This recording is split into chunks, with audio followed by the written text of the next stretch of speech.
मेरे प्यारे बच्चे, जय हिंद, वंदे मातरम। आज मैं आप लोगों को बौद्ध धर्म पढ़ाने जा रहा हूँ। कल मैं जैन धर्म खत्म किया था और आप लोगों को कल ही बता दिया था कि कल मैं बौद्ध धर्म पढ़ाऊंगा। ये देखिए, यहाँ बौद्ध धर्म लिख दिया हूँ मैंने। 6वीं शताब्दी ईसा पूर्व में जितने भी धर्मों का उदय हुआ था, उसमें सबसे ज्यादा प्रभावशाली धर्म कौन था? तो बौद्ध धर्म। 6वीं शताब्दी ईसा पूर्व में बहुत सारे धर्म का उदय हुआ था, उसमें सबसे ज्यादा प्रभावशाली धर्म बौद्ध धर्म था। बौद्ध धर्म के संस्थापक कौन थे? तो आंसर है गौतम बुद्ध। बौद्ध धर्म के संस्थापक कौन थे? गौतम बुद्ध। गौतम बुद्ध का जन्म कब हुआ? तो आंसर है 563 बीसी, 563 बीसी। उनका जन्म स्थान कहाँ था? तो आंसर है लुम्बिनी वन, कपिल वस्तु के निकट। लुम्बिनी वन, कपिल वस्तु के निकट गौतम बुद्ध का जन्म हुआ था। गौतम बुद्ध के बचपन का नाम क्या था? सिद्धार्थ। बचपन का नाम क्या था गौतम बुद्ध का? सिद्धार्थ। पिता का नाम क्या था? शुद्धोधन। शुद्धोधन। ये क्या थे? तो शाक्य गणराज्य के शासक थे। यानी गौतम बुद्ध के पिता का नाम शुद्धोधन था, जो कि शाक्य गणराज्य के शासक थे। माता का नाम क्या था? तो गौतम बुद्ध के माता का नाम था महामाया। महामाया देवी जो है, वह गौतम बुद्ध के जन्म के 7 दिन के बाद मृत्यु को प्राप्त कर ली थी, मर गई थी। अतः उनका पालन पोषण जो है प्रजापति गौतमी ने किया था, जो कि उनकी मौसी थी।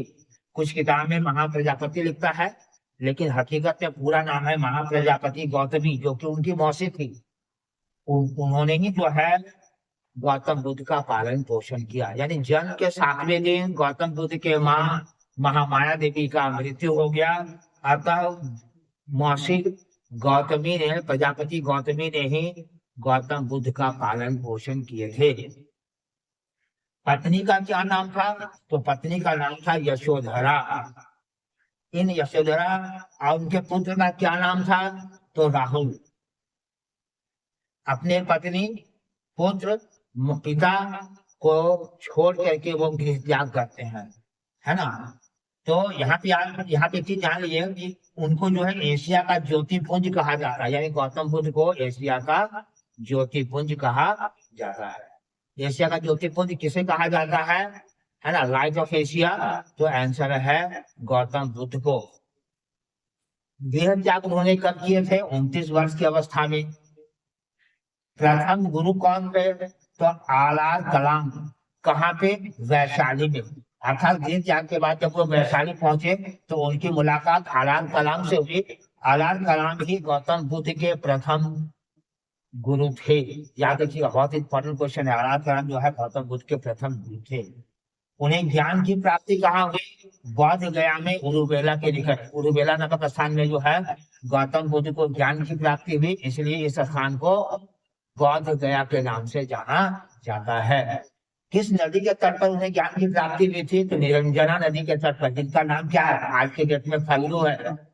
फल्गु यानी निरंजना नदी के तट पर ही गौतम बुद्ध को ज्ञान की प्राप्ति हुई थी। पीपल वृक्ष के नीचे, पीपल वृक्ष के नीचे निरंजना नदी के तट पर गौतम बुद्ध को 35 वर्ष की अवस्था में ज्ञान की प्राप्ति हुई थी। कौन सी अवस्था में? 35 वर्ष की अवस्था में ज्ञान की प्राप्ति हुई थी। ज्ञान की प्राप्ति के बाद उन्होंने अपना पहला उपदेश कहाँ दिए? तो उन्होंने अपना पहला उपदेश सारनाथ में दिए। इसको बौद्ध धर्म में क्या कहा जाता है? तो धर्म चक्र प्रवर्तन कहा जाता है। इसका प्रतीक चिन्ह जो है चक्र है, इसलिए इसका नाम पड़ा है धर्म चक्र प्रवर्तन। यानी गौतम बुद्ध ने अपना पहला उपदेश सारनाथ में दिए थे, जिसे बौद्ध धर्म के ग्रंथों में धर्म चक्र प्रवर्तन के नाम से जाना जाता है। उनकी मृत्यु कहाँ हुई थी? यहाँ, है ना। यानी निर्वाण की प्राप्ति कहाँ हुई थी? आंसर है कुशीनारा। ये कुशीनारा कहाँ है? तो याद रखिएगा, मल्ल गणराज्य की राजधानी है कुशीनारा।